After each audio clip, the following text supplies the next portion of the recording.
Déjenme avanzar y saludar a otra querida, respetada y admirada colega, es corresponsal de la revista Contralínea, es la querida Nancy Flores, que siempre deja la víbora chillando también cuando aparece por ahí en la mañanera, y hoy con el tema que trae, que ha publicado en la revista Contralínea, no será la excepción. Mi querida Nancy, ¿cómo estás? Te saludo con mucho gusto. Buenas noches. Hola Vicente, buenas noches. Pues ojalá ya deje la víbora chillando en la mañanera, porque no me ha tocado la suerte de que me den la palabra, Vicente. Ya llevo como mes y medio. Mejor ni me toques esa llaga porque... Bueno, por lo menos tú vas seguido ahí a Palacio Nacional, mi querida Nancy Flores. A ver, Nancy, la CENER se queja en la Corte contra ministros Pérez Dayán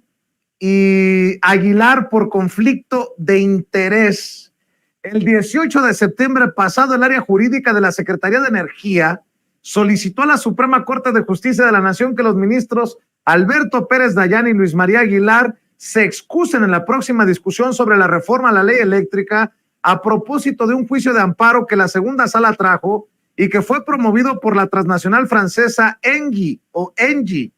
Los dos recursos contra los juzgadores estiman que ambos se encontrarían en un posible conflicto de interés, ya que además de formar parte del máximo tribunal, son integrantes del Instituto Mexicano del Amparo.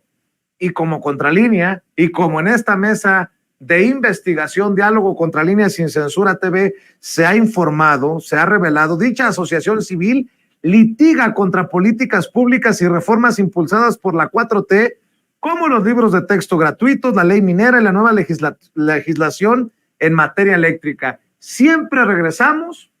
a los mismos personajes. ¿Entendió el que entendió, mi querida Nancy?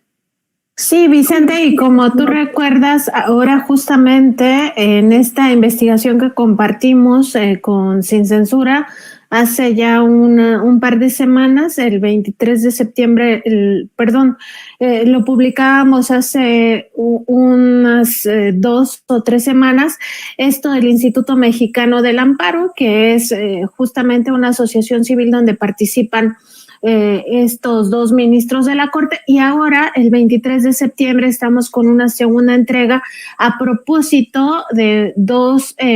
recursos legales que presenta la Secretaría de Energía en la Suprema Corte de Justicia de la Nación contra estos 2 ministros por un posible conflicto de interés derivado justamente del reportaje que hemos presentado aquí en Contralínea Sin Censura en esta mesa de investigación y en la revista propiamente, porque de lo que se daba cuenta en aquel reportaje, que era la primera entrega, pues justamente de una posibilidad de que estuvieran en conflicto de interés, porque esa asociación civil ha estado litigando contra temas que trae la Cuarta Transformación. Uno de los que destacábamos eran los libros de texto gratuitos. El Instituto Mexicano del Amparo incluso ha publicado en su página de internet pues una especie de machote o de, digamos, esquema para solo rellenar ciertos datos y presentar juicios de amparo contra los libros de texto gratuito en la coyuntura donde estábamos en esta, digamos, una de las peores y ya más terribles campañas de la oposición, donde decían incluso que los libros pues eran comunistas y habría que quemarlos, etcétera. Entonces esta organización pues pone este formato para que las personas ya solo lo llenen, y con ello se fomentan los juicios masivos, porque ya no necesitas ningún abogado que te prepare el escrito, sino que tú ya nada más lo descargas de internet, vas y lo presentas ante cualquier juzgado. Entonces, bueno, ese era uno de los ejemplos, pero al mismo tiempo indicábamos que había otras políticas públicas y otras reformas en las cuales esta misma asociación civil se había manifestado en contra, y una de ellas es precisamente la ley eléctrica. Entonces, en la segunda sala de la Suprema Corte de Justicia de la Nación se espera que pronto haya una discusión sobre uno de los juicios de amparo que atrajo la Suprema Corte de Justicia de la Nación, promovido por la transnacional francesa Engie, y en este juicio pues se busca suspender la aplicación definitivamente de la nueva ley y recordar un poco cuál es el contexto de esta ley, por qué la importancia y por qué no se debe echar abajo, pues precisamente porque garantiza que sea el Estado mexicano el que tenga control sobre todos los yacimientos de litio, que va a ser muy importante y prioritario para nuestra industria en un futuro, no tanto en el próximo año 2024-2025, sino en un futuro va a ser, digamos que el factor energético más importante, pues no solo de México, sino en términos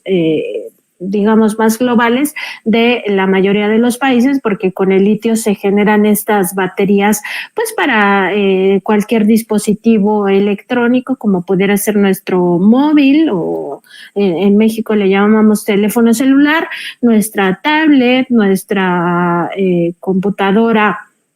laptop, etcétera, o los propios coches eléctricos. Entonces, es muy, muy importante poner los ojos, la atención en estos dos recursos legales que presenta la Secretaría de Energía ante la Suprema Corte contra estos dos ministros para que se excusen en esa discusión por ser juez y parte. Básicamente de eso se trata, el conflicto de interés en este caso, porque pues no se han excusado de participar en esa asociación civil, no han dicho no estamos de acuerdo con esa visión, ambos forman parte de la misma, uno de ellos es incluso vocal, Pérez Dayán, y están justamente en esta segunda sala de la Corte donde se va a resolver el futuro de esta ley eléctrica, ni más ni menos. Tengo entendido que la